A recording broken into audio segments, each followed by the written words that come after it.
ओम गुरु सत्ताय नमः। गायत्री महाविज्ञान तृतीय भाग।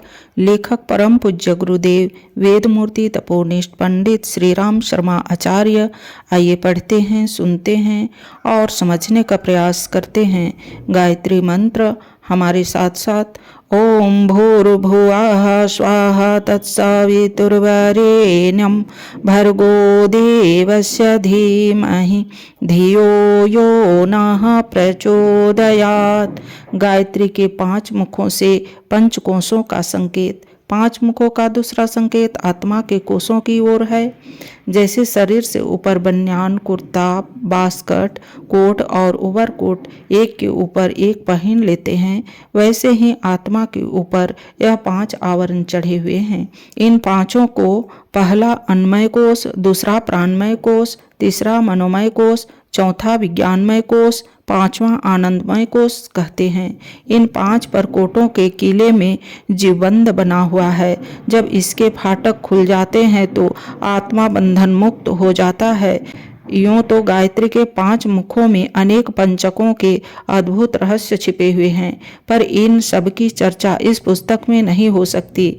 वहां तो हमें इन 5 कोशों पर ही कुछ प्रकाश डालना है। उस खजाने को भी कहते हैं। आत्मा के पास यह 5 खजाने हैं। इनमें से हर एक में बहुमूल्य संपदाएं भरी पड़ी है। जैसे धन कुबेरों के यहाँ नोट रखने की, चांदी रखने की, सोना रखने की, जवाहरात रखने की, हुंडी, चैक आदि रखने की जगह अलग अलग होती है, वैसे ही आत्मा के पास भी 5 खजाने हैं।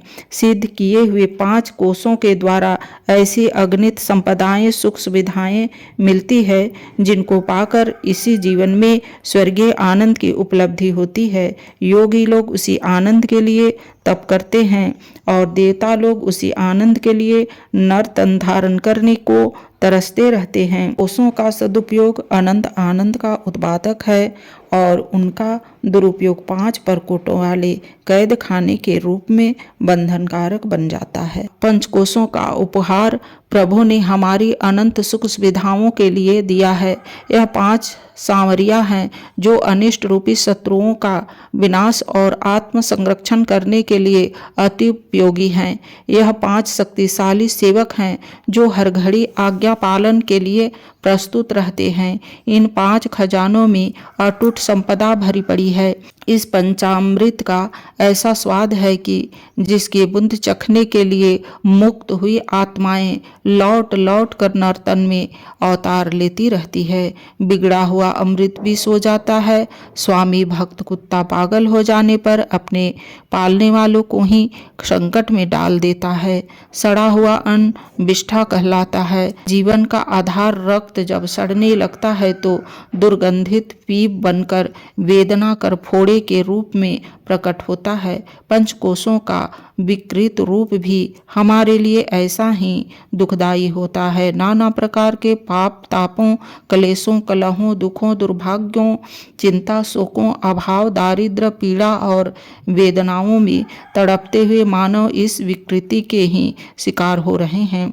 सुंदरता और दृष्टि ज्योति के केंद्र नेत्रों में जब विकृति आ जाती है, दुखने लगते हैं, तो सुंदरता एक और रही उल्टी उन पर चिथड़ों की पट्टी बंध जाती है। सुंदर दृश्य देखकर मनोरंजन करना तो दूर, दर्द के मारे मछली की तरह तड़फड़ाना पड़ता है। आनंद के उद्गम 5 कोशों की विकृति ही जीवन को दुखी बनाती है। अन्यथा ईश्वर का राजकुमार जिस दिव्य रथ में बैठकर जिस नंदन वन में आया है, उसमें आनंद ही आनंद मिलना चाहिए। दुख दुर्भाग्य का कारण इस विकृति के अतिरिक्त और कोई हो ही नहीं सकता।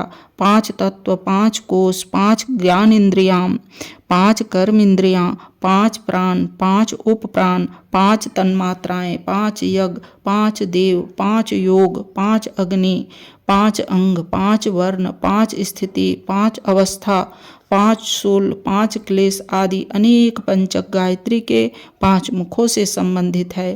इनको सिद्ध करने वाले पुरुषार्थी व्यक्ति ऋषि, राजऋषि, महर्षि, महर्षि, देवऋषि कहलाते हैं। आत्मोन्नति की 5 कक्षाएं हैं, 5 भूमिकाएं हैं। उनमें से जो जिस कक्षा की भूमिका को उत्तीर्ण कर लेता है वह उसी श्रेणी का ऋषि बन जाता है। इसी समय भारत भूमि ऋषियों की भूमि थी। यहाँ ऋषि से कम तो कोई था ही नहीं, पर आज तो लोगों ने उस पंचायत का तिरस्कार ही कर रखा है और बुरी तरह प्रपंच में फंसकर पंच कलेशों से पीड़ित हो रहे हैं। आज की वीडियो में इतने ही। अगले वीडियो में अनंत आनंद की साधना के बारे में पढ़ेंगे और समझेंगे। लाइक, सब्सक्राइब और शेयर करें। धन्यवाद। ओम शांति।